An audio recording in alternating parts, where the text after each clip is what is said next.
واجعل الحجاب الأعظم حياة روحي وروحه سر حقيقتي.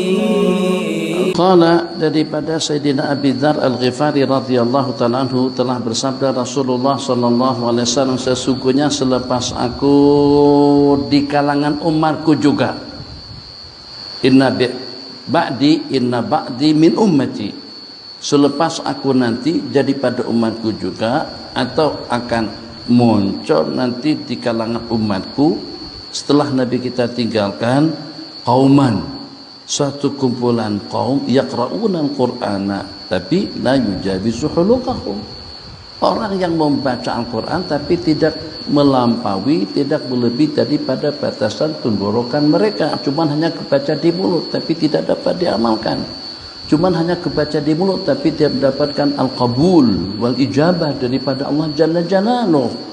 Yang rukuna yaqra'una al-Qur'ana la yujawizu huluqam, tidak melampaui batasan tenggorokan mereka, keluar daripada ya'uduna bihi, kemudian mereka tidak kembali bihi ay bidin. Setelah mereka keluar, setelah mereka murtad daripada agama tadi itu, ya ima riddahnya itu karena dengan menjadikan Al-Quran itu sebagai alat, tidak lebih daripada Al-Quran sebagai perangkap untuk mengungsikan atau juga untuk menyebarkan pahaman-pahaman mereka yang tidak betul, ataupun juga yang rukuna minaddin, sebagaimana hadis yang diriwayatkan, barang siapa mengatakan kepada saudaranya itu ya kafir, kalau yang diperkatakan kafir tadi itu tidak seperti itu, maka kata-kata kekufuran itu akan kembali kepada yang memperkatakan. Dia katakan sial, dia katakan jahanam, dia katakan bodoh, dia katakan goblok, dia katakan kata-kata yang seumpamanya, dia katakan mal'un. Kalau ternyata orang yang diperkatakan seperti itu tidak patut untuk dilaknat dan tidak patut untuk diperkatakan kata-kata seperti itu, kesan buruk daripada ucapan tersebut akan kembali kepada yang memperkatakan. Maka sesiapa saja yang mengatakan ya kafir kepada orang yang beriman, kekufuran itu akan lengket dan lekat pada diri pribadi dia sendiri.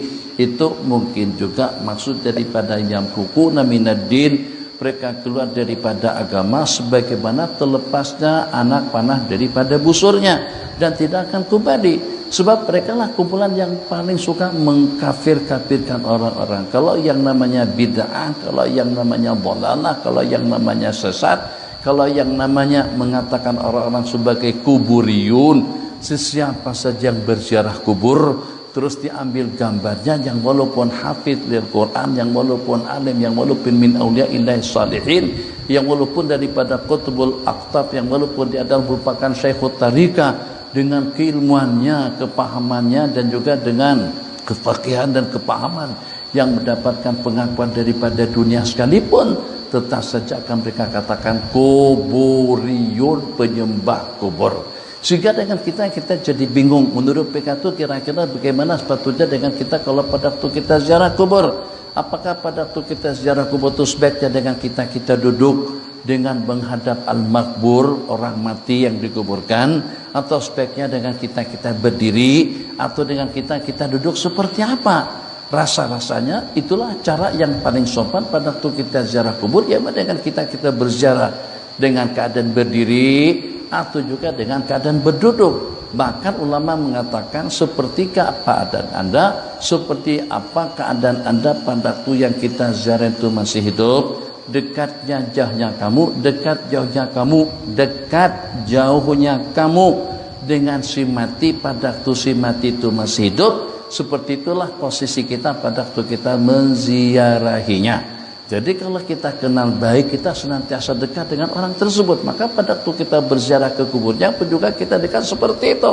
Tapi kalau kita kenal daripada jauh ke jauh, enggak masalah dengan kita tidak singgah, tidak masalah dengan kita tidak masuk alqah kawasan atau lokasi kubur, cukup dengan mengucapkan salam daripada jauh, assalamualaikum ya ahla la ilaha illallah, assalamualaikum ya ahlal kubur minal mu'minina wal muslimin wa inna insyaallahu bikum lahiqun. Atau seperti ini pertanyaannya, tolong berikan jawaban kepada kami apa sih kira-kira perbedaannya dengan seseorang yang berziarah bermuajahah menghadap kubur baginda Rasulullah sallallahu alaihi wasallam? Apakah kira-kira juga kalian akan mengatakan kuburiyun? Jadi dengan kita robah mungkin supaya agak sedikit remang-remang, kita tutup muajah baginda Nabi itu dengan kain atau dengan langsir, dengan gurding, sehingga tidak nampak bulatannya. Sebab kalau mereka nampak, mereka tahu kita ziarah baginda Nabi, tapi memang nampak kelihatan yang dengan kita ziarah kubur. Terus dengan kita ucapkan salam pada seketika itu, atau dengan kita menundukkan kepala kita dengan ucapan salam dan salam, kita peralkan gambarnya, bukan bunyi suara kita. Nanti mereka jam. Apakah mereka katakan kuburiyun juga kepada orang berziarah ke kubur baginda Rasulullah sallallahu alaihi wasallam, sebagaimana mereka yang berziarah ke kubur para as-salihin, yang ziarah kuburnya Syekh Al-Imam Abi Hanifah An-Nu'man, atau juga yang berziarah ke makamnya Imam Abil Abbas Al-Mursi, ataupun juga duduk di samping kuburnya Imam Ibnu Athaillah As-Sakandari, atau juga yang pergi ke Masjid Sayyidina Husain berziarah kepada makam kepala Sayyidina Husain, ataupun juga dengan Sayyidina Nafisah. Ini semuanya kumpulan yang tidak luput daripada hukuman yang mereka vonis atau ucapan yang mereka katakan kumpulan al-kuburiyun, artinya penyembah kubur. Itu yang semacam itu. Kalau kau katakan Habib Omar itu kuburiyin, Habib Ali Zainal Abidin kuburiyin, yang ziarah kubur para aulia kuburiyin, penyembah kubur, orang yang menyembah selain Allah itu berarti kafir. Yang menyembah selain Allah adalah murtad. Kata-kata lidah itu akan kembali kepada salaf yang memperkatakan kata-kata seperti itu.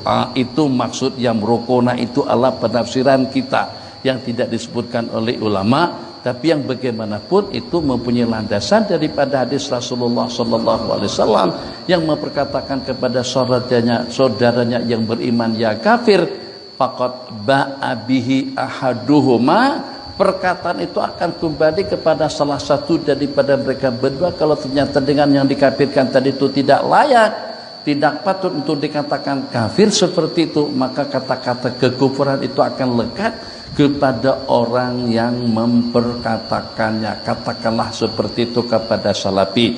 Sekarang kita bertarung dengan kita, atau kalau perlu dengan kita bermujadalah, bukan mujadalah, kalau perlu dengan kita bermubahalah. Mari dengan kita bermubahalah.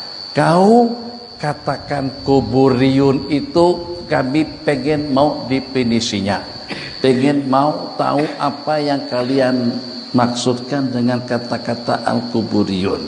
Penyembah kubur. Kalau dengan bahasa penyembah kubur, orang-orang yang menyembah kubur, itu yang kalian akan maksudkan, yang kalian maksudkan dengan al-kuburiyun. Atau yang kalian maksudkan dengan al-kuburiyun itu orang yang berziarah kubur. Kalau maksudnya berziarah kubur, itu tidak perlu dibising-bisingkan, tidak perlu diperalkan ke sana kemari. Ziarah kubur di mana-mana pun dengan kita ziarah kubur. Bahkan dengan kita di antara daripada umat dan daripada prinsip dalam agama kita dianjurkan untuk kita berziarah kubur. Ala fazuruha fa innaha tudzakirul akhirah, ziarahilah kubur sebab dia akan mengingatkan kamu dengan akhirat. Pasti penafsiran yang kedua ini bukan yang mereka maksud. Tanyakan saja kepada salafi yang jenggotnya sampai ke besar, yang jenggotnya sampai ke sini, yang namanya Zainal, LCMA, yang namanya Riprianda, Leopoldo, Ronaldo, dan juga dengan yang lainnya yang senantiasa memperalkan gambar-gambar seperti itu, dan juga dengan kumpulan salafi wahabi di Malaysia tidak terkecuali. Gambar para habib kita dikatakan kuburiyun, kalau pada itu mereka temukan ada di antara daripada mereka berziarah kubur, atau ada di antara daripada orang-orang yang ketangkap gambarnya pada itu ziarah wali Songo. Nah, pada itu dia berziarah kubur, menghadap atau juga berdiri atau juga berduduk di sampingnya. Kalau yang kalian maksudkan dengan al-kuburiyun itu adalah penyembah kubur, maka pasti dan pasti orang yang menyembah selain Allah, menyembah kubur, menyembah pohon, menyembah nabi, menyembah rasul, menyembah wali, menyembah kipas, menyembah patung, menyembah bulan dan matahari itu kafir. Kalau kalian berani mengatakan penyembah kubur itu kafir, kata-kata kekufuran itu akan kembali kepada diri pribadi kalian, dan kalian terlampau tajarruk dan juga terlampau berani.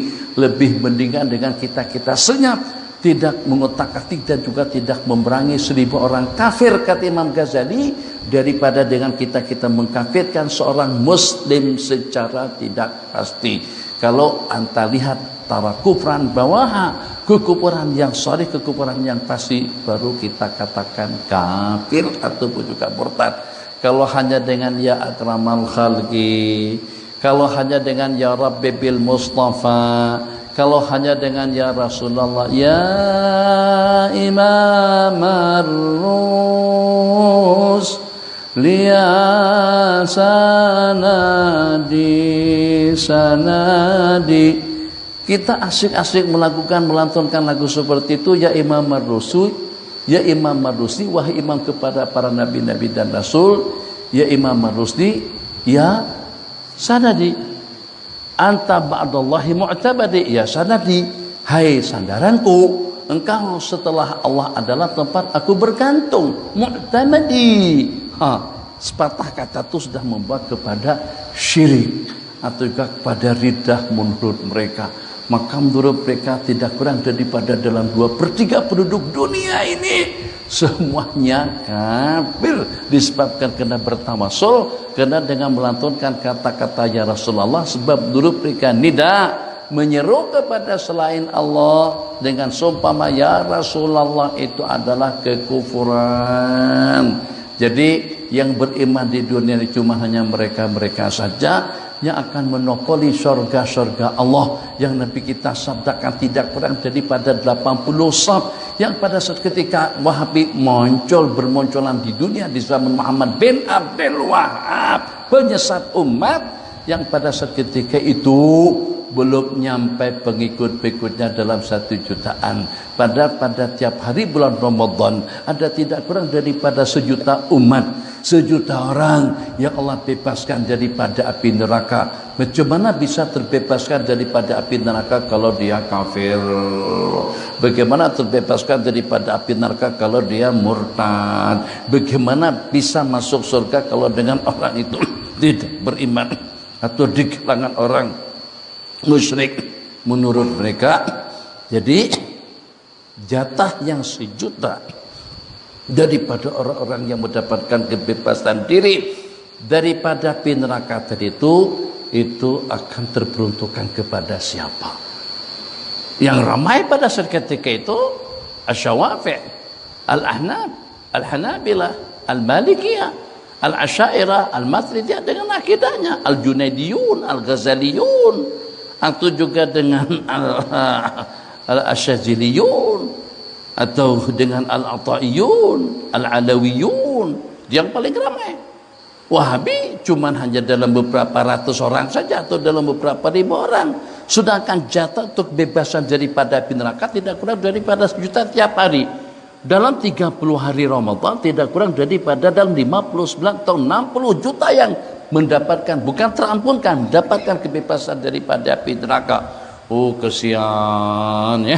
Allah seperti tidak bijak je, kesian Allah bagi peruntukan tapi ternyata tidak ada yang terperuntukan bagi keampunan daripada kebebasan daripada api neraka, tapi tidak cukup kuota, tidak cukup kuota, kuatannya lebih banyak, porsinya banyak sangat, santi yang makan tidak ada, kan begitu tuh lebih kurang dengan bahasanya. Jadi pasti dan pasti itu bukan kepada mereka. Kenapa? Sebab peruntukan yang terlampau banyak itu bukan kuotanya banyak, peruntukannya banyak tapi tidak ada yang terperuntukan. Justru yang terperuntukan lebih banyak daripada itu menunjukkan yang berada pada posisi yang betul itu, kalau mereka juga benar, bukan cuma hanya mereka saja min ahlil jannah atau juga yang mendapatkan kebebasan daripada api neraka. Itu kalau kita katakan mereka betul, tapi dengan gaya mereka yang suka mentakbir, yang suka istighasah, kufur. Tawassul kufur. Bidah selain Allah kufur. Nazar kepada kubur kufur. Kamu bukan saja kitab al-aqidah, tapi hati-hati. Jadi jangan sampai seperti sebagian katanya membuat studi banding tentang Syiah dan juga tentang Ahlussunnah wal Jamaah, balik daripada Iran jadi Syiah benaran. Naudzubillah. Jadi takut juga kalau nak buat studi banding terus pergi ke Riyadh kah, pergi ke Saudi kah untuk mempelajari tentang akidah Wahabi, takut kalau anta jadi Wahabi dan juga tanpa ada sadari, tanpa kita sadari itu daripada keluarga kita sendiri ada di Banjarmasin ternyata punya pahaman pada waktu berziarah kubur, masya Allah tabarakallah, komentarnya sangat-sangat busuk sekali. Kalau tidak salah dia pernah bawa istrinya pergi ke Mesir, pada waktu dibawa sama teman-teman berziarah kubur as-salihin, katanya bau bosok betul. Yang kau katakan bau bosok itu dengan bulu kaki mereka lebih hebat perjuangannya di sisi Allah dalam mempertahankan agama daripada sampean. Kenapa? Yang kau katakan tadi itu bukan saja lembaran sejarah. Apakah kira-kira dengan Al-Imam An-Nawawinya? Apakah kira-kira dengan Al-Imam Ad-Dahabinya? Apakah kira-kira dengan Imam Ibnu Katsirnya? Apakah kira-kira dengan Al-Imam Asy-Syaikh Al-Badawinya? Hampir satu persatu di kalangan salafun saleh dan juga di kalangan para aulia. Itu bukan cuma hanya aulia, tapi juga ulama. Bukan cuma ulama, tapi juga mujahidun, ahli jihad fi sabilillah. Jadi orang yang berada dan senantiasa selalu berada di medan perang ini dari kalangan salafun saleh dan juga generasi yang menyusul. Kalau dikatakan mereka juga ahli jihad, jihad yang berbeda, jihadnya kalian jihad memerangi orang yang mengucap 2 kalimat syahadat. Jihad kalian memerangi orang-orang yang mengatakan Allah tidak ada tempat. Allah tidak perlukan tempat, tidak perlukan waktu, tidak dikatakan di mana, bagaimana, macam mana dan kapan-kapan saja. Tidak ada kam, tidak ada aina, tidak ada mata dan juga tidak ada limada. Kenapa? Itu keyakinan kita dengan zat al-wajibil wujud, sementara dengan mereka keyakinan mereka dengan al-zat al-wajibil wujud itu dengan zat yang duduk bersemayam, yang berada di aras, yang berada di langit. Jadi dengan jawaban yang celaru, jadi istiwajiyah, kerancuan yang tidak pasti apakah Allah bersemayam di langit ataupun juga dengan Allah itu adanya di atas aras. Kenapa? Sebab karena berbeda antara langit dengan aras. Aras jauh lebih tinggi daripada 7 lapis langit. Bismillahirrahmanirrahim. Jadi kita simpulkan saja macam mana kita dapat memahami Khawarij itu. Jadi Nabi kita katakan keluar daripada agama macam seperti dengan panah yang berlepas daripada busurnya seketika dipanahkan. Sebab karena dengan kerja-kerja kumpulan Khawarij mentakwilkan ayat bukan pada tafsirannya atau bukan pada takwilnya, atau menyalah tafsirkan ayat, atau juga melontarkan ayat bukan kepada kumpulannya. Ayat-ayat Allah yang diturunkan kepada orang-orang kafir itu ternyata dilengketkan dan dilekatkan kepada orang-orang yang beriman. Itu yang pertama. Kemudian di antara daripada ciri khasnya mereka suka mengkafir-kafirkan orang-orang yang beriman. Sebab karena itulah yang menyebabkan mereka menjadi kafir keluar daripada agama. Binasril hadis.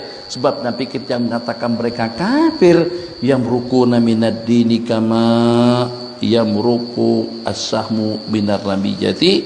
Qala Abdullah ibnu Samit fazakatu dzalika li Rafi' ibn Amrin. Akhir Hakam Ibn Aman Al-Ghifari waqala wa ana aidan pun juga mendengar hadis itu daripada baginda Rasulullah sallallahu alaihi wasallam.